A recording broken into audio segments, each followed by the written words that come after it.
Assalamualaikum warahmatullahi wabarakatuh. Alhamdulillahi wa kafa. Asyhadu an la ilaha illallah. Asyhadu anna Muhammadan abduhu wa rasuluhu al-mustafa wa ala alihi wa sahbihi wa mawalah. Sungguh ya, ketika seseorang sudah ditanamkan dalam dirinya keimanan yang kuat, prinsip yang teguh, maka apapun yang dihadapinya akan bisa bertahan dengan baik ya. Para sahabat Rasulullah adalah orang-orang yang hidup dalam naungan hidayah Allah ya, dididik oleh Rasul dengan tangannya sendiri, dan hasilnya keluarlah dari madrasah atau dari sekolah-sekolah Rasulullah ini ya, sosok-sosok yang betul-betul memiliki keimanan yang luar biasa, dan ini harus kita teladan.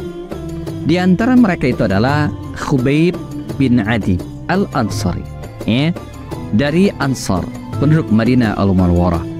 Sejak Rasulullah SAW hijrah dari Makkah ke Madinah, beliau termasuk orang yang pertama-tama mengimani risalah Rasulullah SAW, dan dia pun ikut serta dalam berbagai peristiwa besar, mulai dari perang Badar.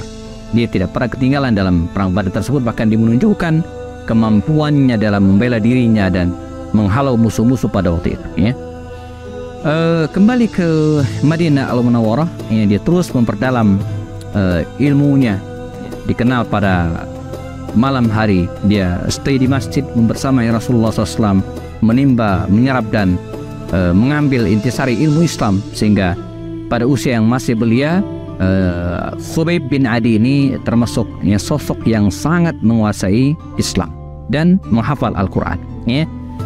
Ini juga yang menjadi alasan ketika ada kabilah yang berasal dari Abdul dan Qarah ya, selepas perang Uhud menghadap baginda Rasulullah SAW, mereka meminta kepada beliau agar mengirimkan beberapa utusan ya, untuk mengajarkan Islam dan Al-Quran kepada mereka.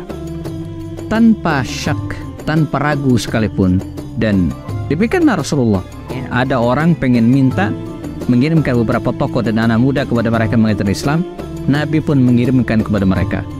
Ada yang mengatakan ada mengirimkan 10, ada yang mengatakan 8 orang, dipimpin oleh Mursid bin Abi Mursid. Maka berangkatlah ya, 10 orang sahabat Nabi ini mengikuti utusan dari Abba dan Qarah ini, dan tiba di satu tempat namanya Bi'rur Raji ya, sebuah sumur milik kabilah Bani Khuzal ya, yang terletak di antara masih di wilayah Hijaz ya, di daerah Rabi'ah ya. Mereka tiba-tiba diserang, dan ternyata ini adalah jebakan.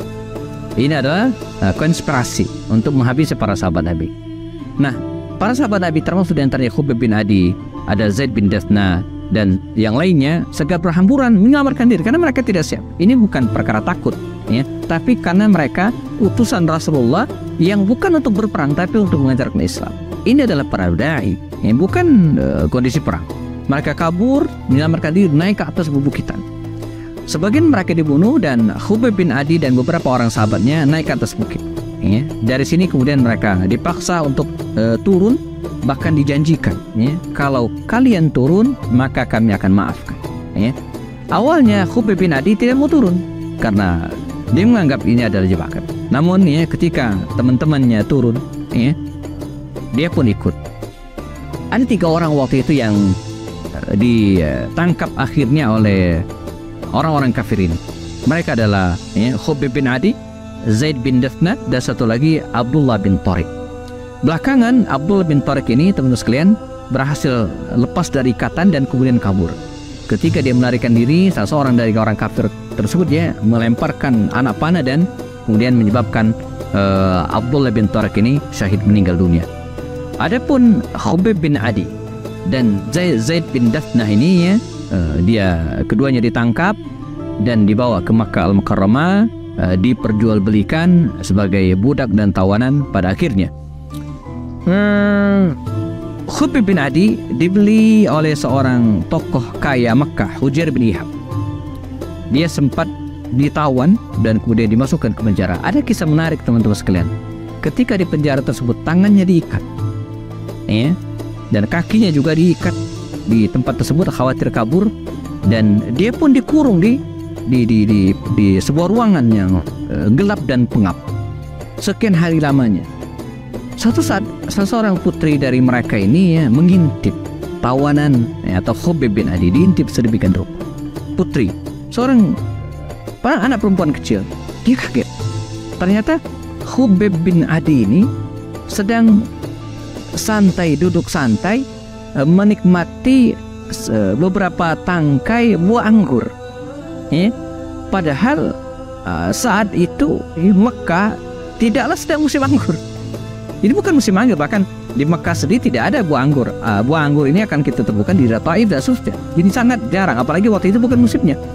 Tapi dengan mata kepalanya sendiri, sang putri ini melihat bagaimana Khubayb bin Adi menikmati beberapa bulir anggur.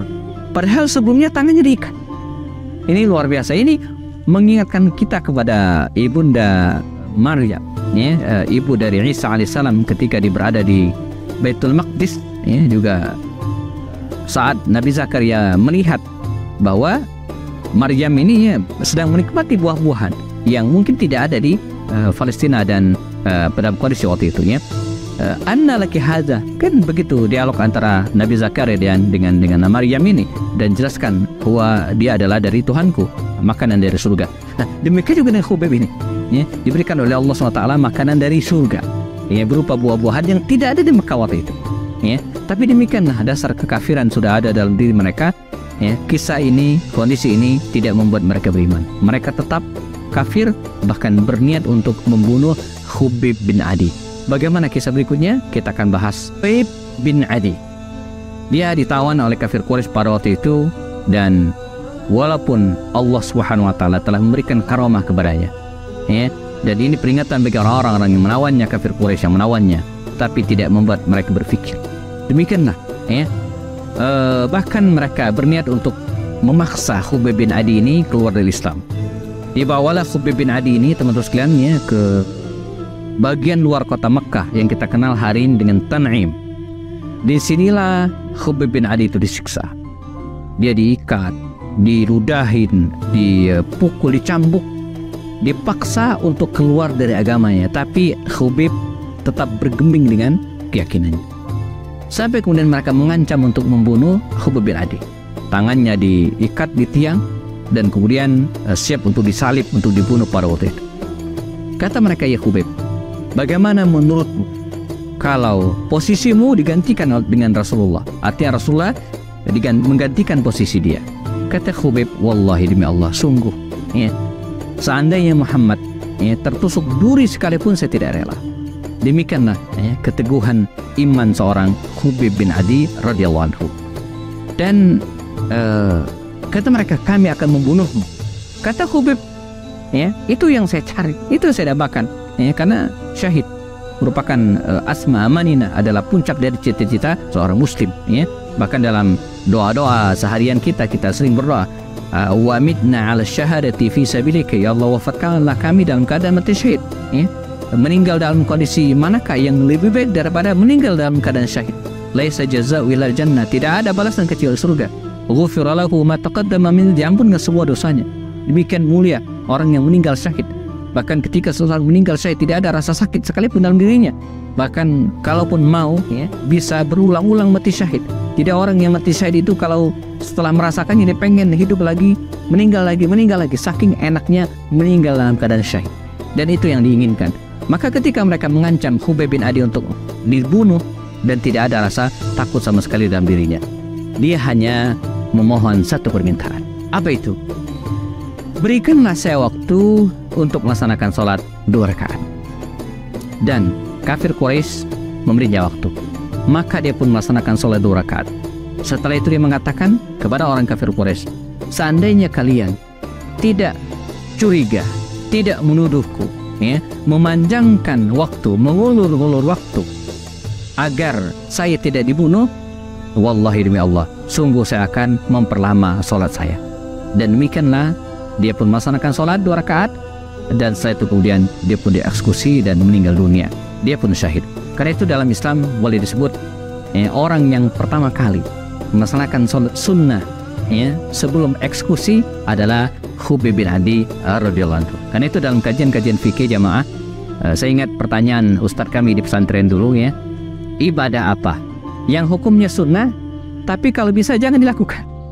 Ya, teman-teman sekalian ya, ibadah apa hukumnya sunnah ya, ada pahalanya tapi kalau bisa jangan sampai kita melakukannya. Apa itu? Sholat sunnah sebelum dieksekusi, sebelum dibunuh, sebelum ditembak kalau sekarang. Ini sesuai dengan kondisi masing-masing ya. Dan orang yang pertama kali melaksanakan sholat sunnah sebelum dieksekusi adalah Khubib bin Adi radhiyallahu anhu. Dan pada kisah-kisah yang lainnya kita akan menemukan kondisi seperti ini. Misalnya ada Umar Mukhtar, pahlawan terkenal itu, dia sebelum dieksekusi ya, dia sholat 2 rakaat. Said Qutb sebelum dieksekusi di tiang gantungan, dia pun melaksanakan sholat. Jadi teman-teman sekalian ya, sholat sunnah yang dianjurkan dalam Islam, tapi kalau bisa jangan sampai melaksanakan adalah melaksanakan sholat 2 rakaat sebelum dieksekusi. Keteguhan prinsip seorang Khubib bin Adi radhiyallahu anhu ya, hendaklah menjadi inspirasi kita pada hari ini ya, memiliki keimanan yang kuat apapun yang terjadi. Ini adalah teladan luar biasa dari sahabat Rasulullah sallallahu alaihi wasallam. Kita bertemu lagi pada sesi berikutnya, tetap di program ya, mengenal orang-orang mulia di sekitar Rasulullah sallallahu alaihi wasallam. Bersama saya Hibani Basani. Assalamualaikum warahmatullahi wabarakatuh.